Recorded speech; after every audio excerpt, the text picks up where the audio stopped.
There was nothing strange about that morning. That's what made it worse. Natalie left just after 7. Her yoga mat slung over her shoulder, iced matcha in her hand, keys jingling as she leaned down to kiss me on the cheek. "See you in a bit," she said, her voice light, breezy, familiar. The kind of routine tone you use when you've repeated a phrase so many times it loses weight. I remember watching her go, blonde ponytail bouncing, shoes tapping against the tile, and thinking, God, we're boring. Not unhappy. Just predictable. We'd been married 8 years. Built the house together. Had routines, fights, holidays, movie nights, arguments over thermostat settings and takeout. Life stuff. And then, 23 minutes later, it happened. I was sitting at the breakfast bar, laptop open, answering work emails between bites of dry toast. The dog was curled on the rug.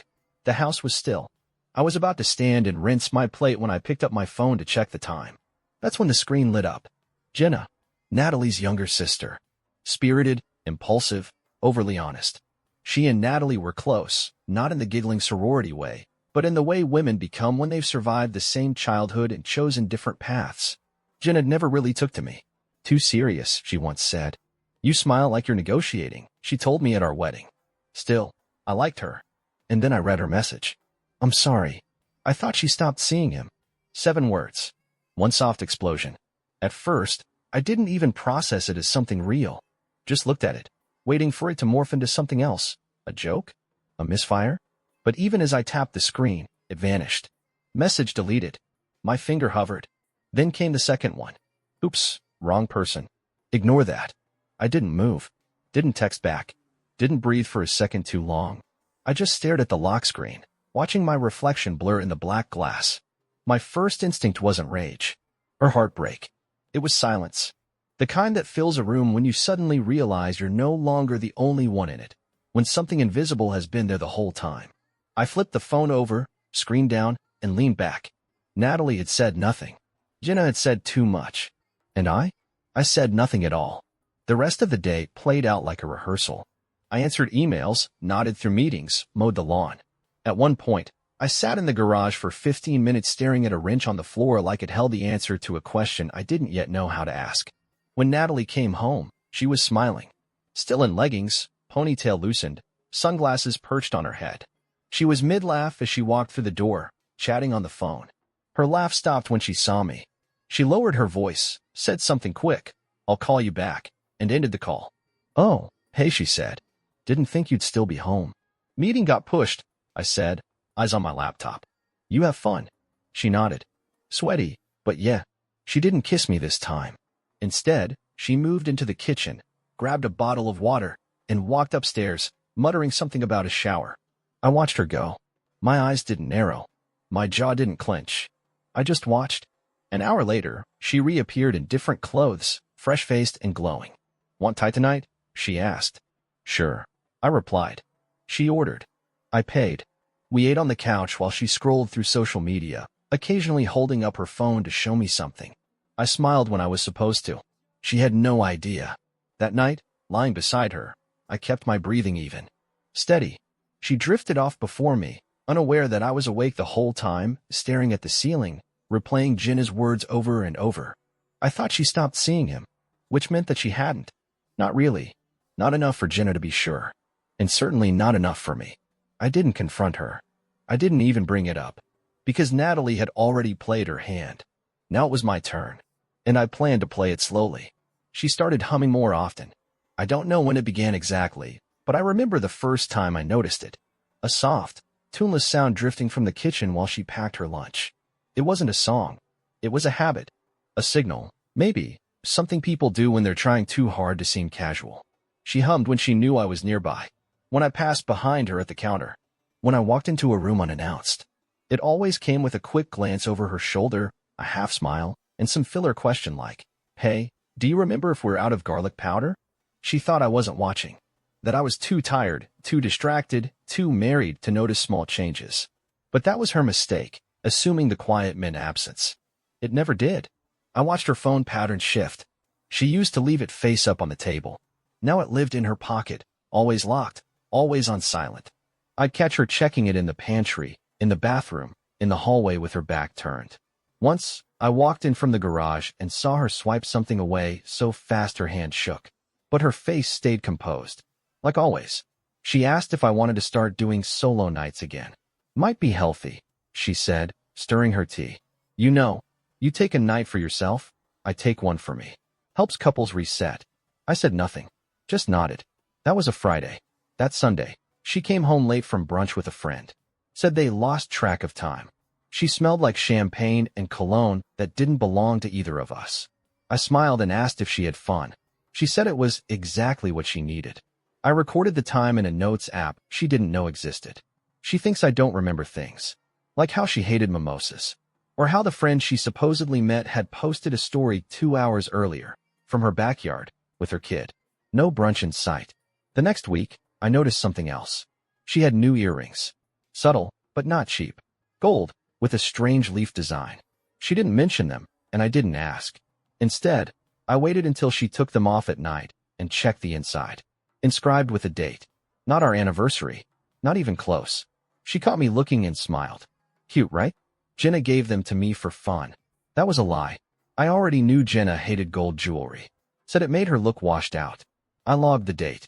2 nights later, while folding laundry, I found a restaurant matchbook in the pocket of a coat she never wore around me. A high-end seafood place downtown. One we'd gone to years ago for an old client of mine. She always said it was too stuffy and never wanted to go back. I flipped it open. A number written inside. No name. Just Wednesday, with a smiley face. I put it back where I found it. Exactly how I found it. The thing is, I wasn't angry. Not yet. I wasn't even shocked. Infidelity isn't always about what they do. It's about how quickly they start erasing the version of themselves you knew. How easily they shape-shift into someone you never quite married. And Natalie? She was transforming right in front of me. The leggings got tighter. The workouts more frequent. The phone password changed again. The lies became smoother. Sharper. More performance. Less hesitation. But I was still clapping from the front row. Smiling. Watching. Because I wasn't ready to pull the curtain just yet. No. I wanted to see the whole show. People assume lying is messy, awkward, full of holes, easy to detect if you just pay close enough attention. But the truth is, good liars are architects. They build. Slowly. Carefully. They don't just tell stories. They construct new versions of reality and invite you to live inside them.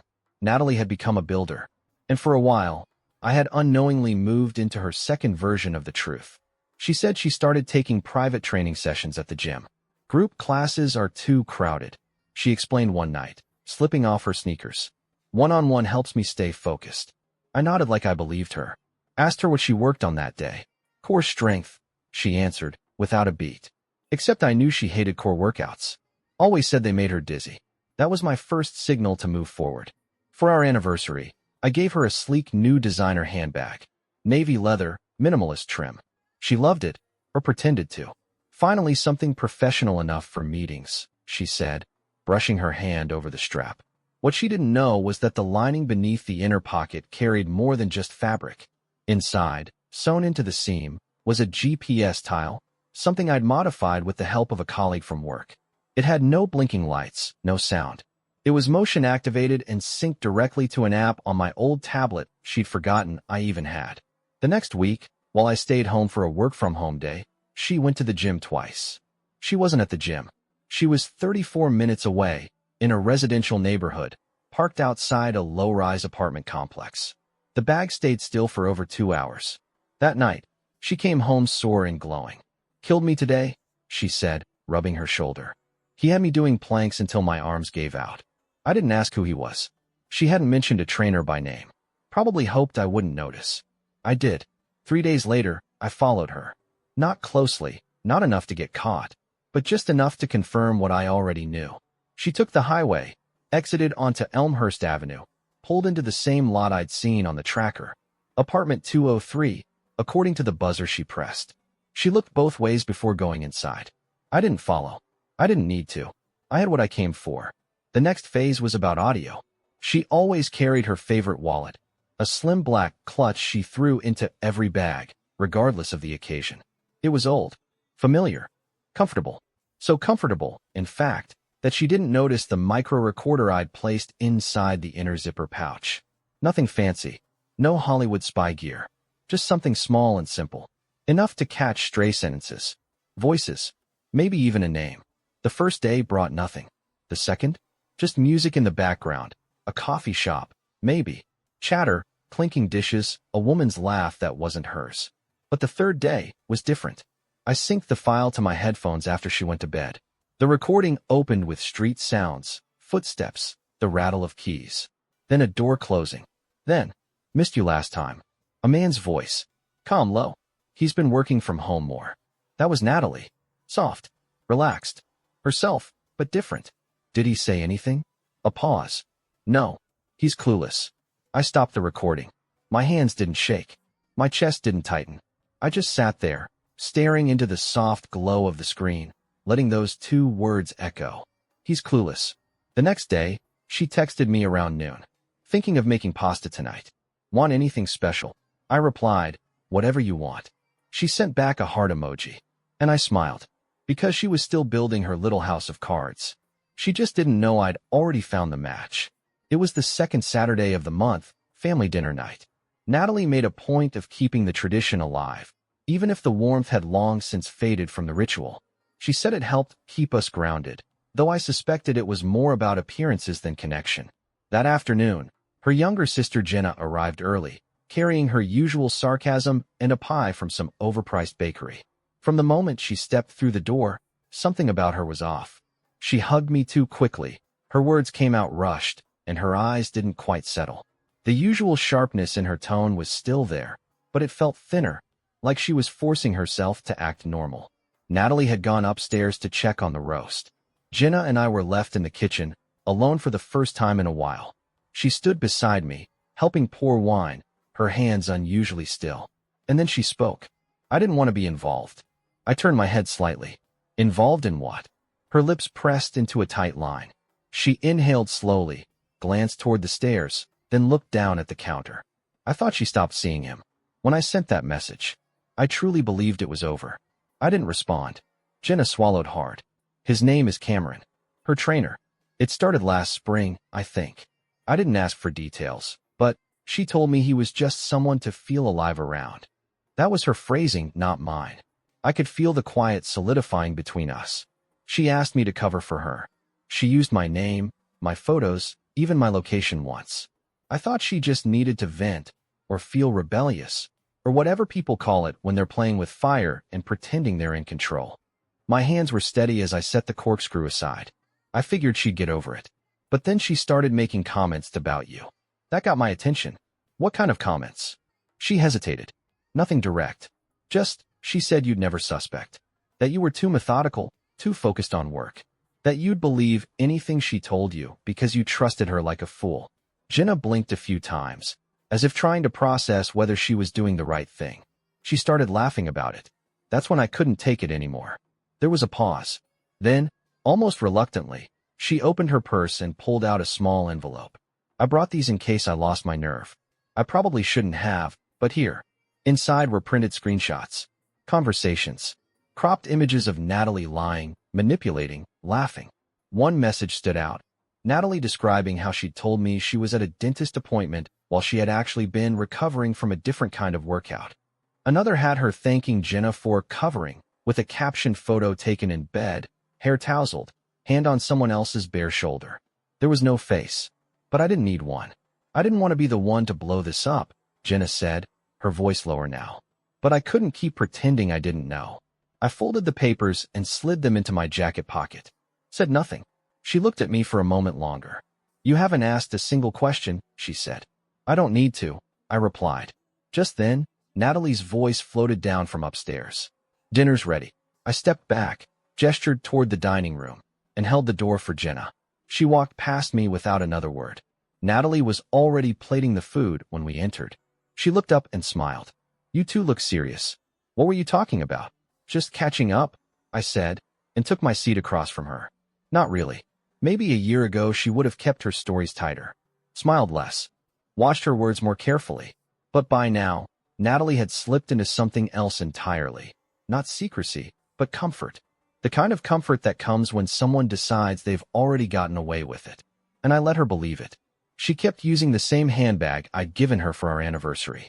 The one she adored for its subtle branding and clean stitching. The one with the hidden GPS. Every day, she walked out the door with it slung over her shoulder, humming to herself. Most days, she claimed she was going to the gym. Others, it was brunch with a client or helping Jenna through another disaster. But the tag didn't lie. She made regular stops in a quiet suburb just outside the city. An apartment complex with a shared lot and no cameras at the entrance. The kind of place where no one asked questions. Where people pretended not to notice each other. Each visit lasted between 2 and 4 hours. Always around the same time of day. Always ending with her driving home. Hair slightly tousled, cheeks just a bit flushed. And always followed by some version of, "It was exhausting, but I'm glad I went." She didn't know I was tracking her. And that made her casual. One evening, she mentioned she might stay out later. "Jenna's going through it again," she said, rolling her eyes in mock sympathy. "Breakup number 5. I might need to bring wine and tissues." I nodded like a husband who still believed her. As soon as she left, I messaged Jenna. "Hope the tissues are helping." Jenna replied 3 minutes later. "What, then?" I haven't spoken to her in days. That was enough. I opened the app. Natalie's location was already pinned at the usual place. She hadn't even bothered taking a different route. I didn't tell Jenna. I didn't respond. I simply filed the timestamp, saved the map, and added it to the evidence folder. It was becoming its own story now, one where I didn't need to narrate, only compile. That night, while Natalie was in the shower, I walked into our bedroom and opened the drawer where she kept her jewelry. I wasn't looking for anything in particular. I just wanted to feel the space she touched when she thought she was alone. In the back corner, under a pile of tangled chains and old stud earrings, I found something unexpected. Her wedding ring. The real one. The one with our initials and the date engraved inside. The one I watched her wear for 6 years without fail. She'd swapped it. The one she had on now was nearly identical in shape, but smooth inside. No inscription. She never mentioned it. Never explained. Because in her mind, the swap wasn't a betrayal. It was a step forward, into something else. That detail hit harder than any message, any camera, any GPS ping. She hadn't just been unfaithful. She had started editing me out of her identity. Later that night, she slipped into bed beside me like nothing had changed. Kissed my cheek. Told me she was tired. I told her she'd earned it. And she smiled, still believing the performance held. But the curtain had already started to fall. When a man is sleeping with your wife, you expect to feel something visceral when you finally see him. Rage, disgust, something primal. But when I saw Cameron for the first time, all I felt was focus. He wasn't remarkable. Average height, toned but not imposing. The kind of man who smiles too much at his own jokes. The kind of man who believes a good haircut and a tight t-shirt make him dangerous. I watched him from the other end of the cafe, sitting behind a laptop I had no intention of using. Natalie had said she was at the bank, handling some paperwork. The GPS in her bag told me otherwise. The audio recorder, still stitched into the seam of her coat, had picked up the exact cafe name when she confirmed the meetup earlier that morning. I arrived first. Sat in the back, by the window. He arrived 5 minutes before she did, like a man who doesn't want to be seen waiting. He didn't order anything. Just took a seat, pulled out his phone, and checked his reflection in the screen. He adjusted his sleeves. Fixed his hair. Then she walked in. I didn't flinch. Just sipped my coffee and watched as my wife kissed another man on the cheek, sat across from him, and laughed like she was in some indie romance film. Her body language was relaxed. Familiar. She leaned forward when she spoke, reached for his hand without hesitation, brushed something off his shirt that didn't need brushing. They weren't sneaking around. They weren't afraid. They were comfortable. And that told me everything I needed to know. She wasn't doing this for excitement. She wasn't living in some guilty fantasy. No, this was structure. Routine. He wasn't an escape. He was a second life. I took 2 discrete photos with my phone. Not because I needed more evidence. I had plenty, but because I wanted to remember the calm on her face. The way she glowed under fluorescent lighting for someone who wasn't me. I left before they did. There was no need to stay. I had more important work to do. That night, while Natalie showered, I opened her laptop. The password hadn't changed. Her mistake. She used to say I never remembered things like that. Ironic, considering how much I remember now. I navigated to her cloud backups, downloaded copies of her recent photo uploads, document scans, calendar syncs. Among the clutter, screenshots of Airbnb bookings, a saved address labeled C-Spot, and half-finished messages never sent. One draft read, "I wish I could bring you home, but I can't lose everything." Too late. I backed up everything and moved it to the encrypted drive hidden in the floor safe of my office. The folder was growing. Timestamps, logs, audio clips, screenshots, images, physical locations. Cross-referenced. Categorized. I wasn't just catching her. I was building a case. A case she wouldn't even know existed, until the last moment.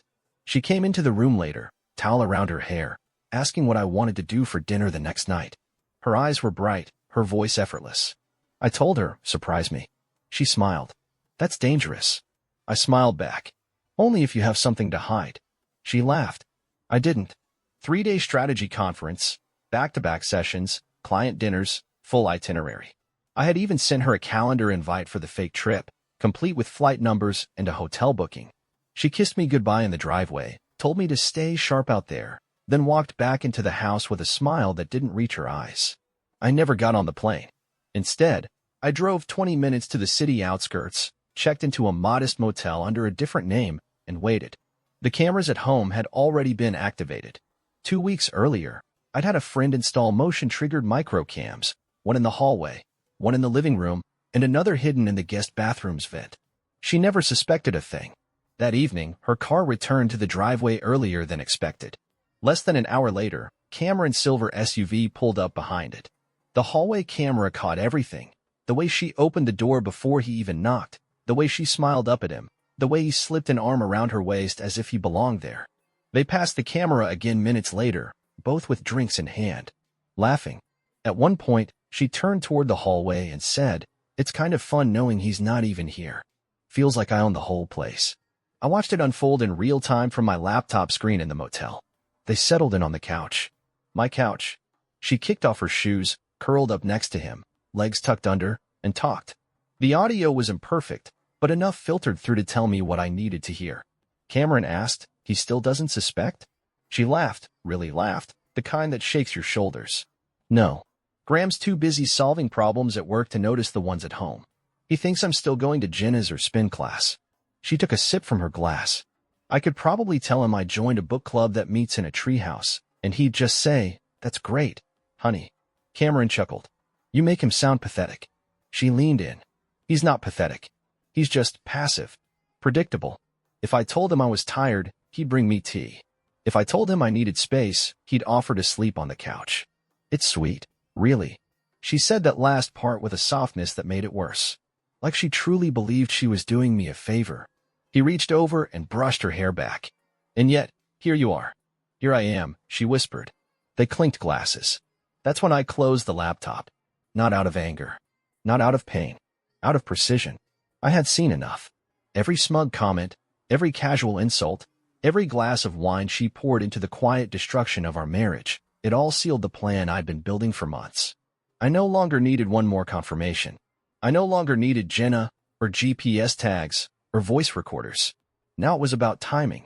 The files were ready. The documents signed. The delivery scheduled. And Natalie, who thought she held every card, who believed she was playing a fool, was already checkmated. She just didn't know it yet. The next morning, I checked out of the motel, returned home just after sunrise.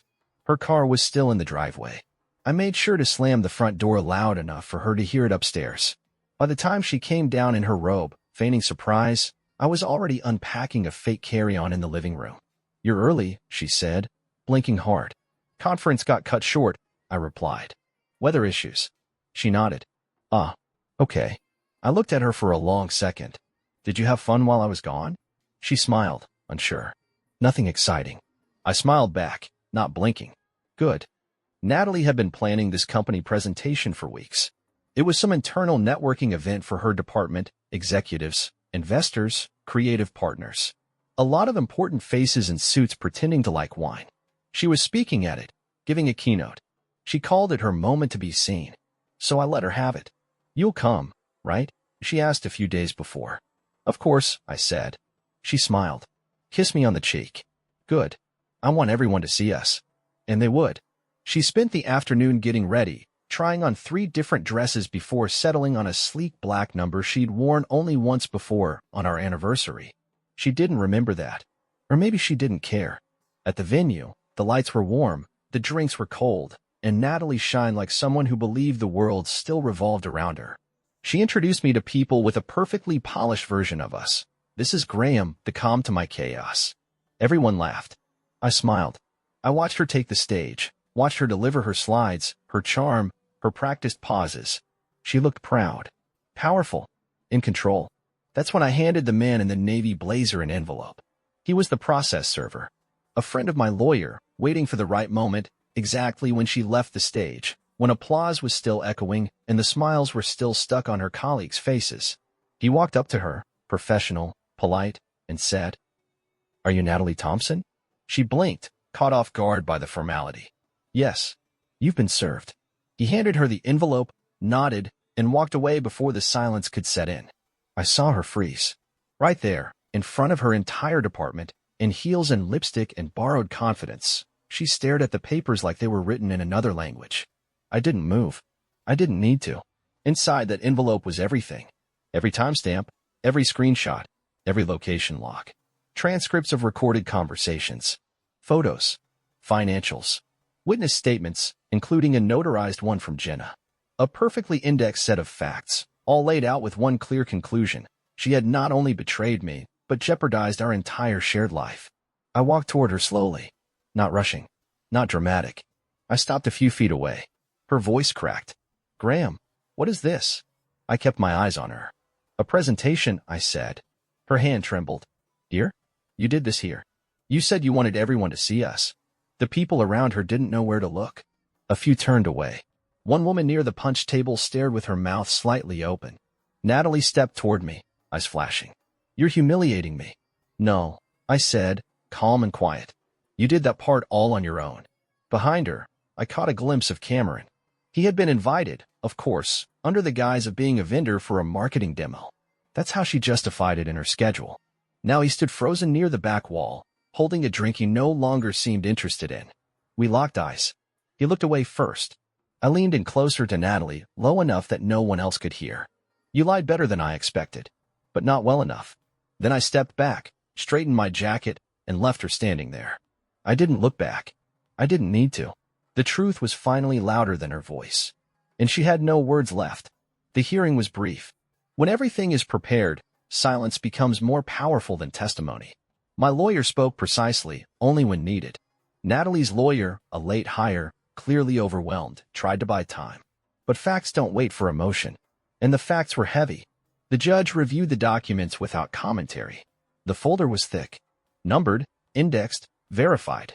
GPS logs from the bag she never stopped carrying. Audio clips, cleaned and timestamped. Visual evidence, clear, discreet, damning. Financial transfers, a slow bleed from our joint savings into hotel charges and gifts for clients.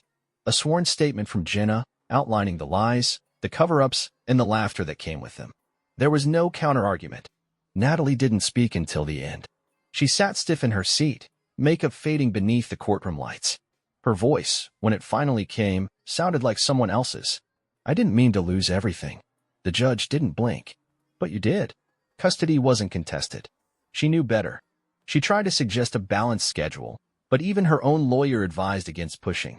The audio of her talking about Leo, "It's easier when he's with Graham, I don't have to fake it as much," made that part simple. The house? Mine. Her name wasn't on the deed. She left it years ago when she said, "I trust you to handle the boring stuff." She didn't know boring things can be lethal when done right. As we left the courtroom, she caught up to me in the hallway. "Graham," she started. I stopped, turned, waited. Her eyes were wide. Not with love, not with hope, with the realization that everything she'd balanced had finally collapsed. "I was scared," she said. "I needed something that made me feel alive." "You had that," I replied. "You just didn't recognize it." She stepped closer. "Do you hate me?" I studied her. "No." She almost looked relieved, until I added, "I don't think about you enough to hate you." She swallowed hard, stepping back slightly. "I lost everything," she whispered. "No," I said. "You gave it away." I walked out of the building into the soft light of the afternoon. No cheering. No crowd. Just air, clean and quiet. In my jacket pocket was the last copy of everything I'd collected. Not for court, not for revenge, just to remind myself. I saw it coming. I didn't scream. I didn't beg. I built. And when the time was right, I struck. She thought I'd never do anything. But that was her biggest mistake. Because sometimes the most dangerous man in the room is the one who waits until the silence cuts deeper than any word ever could.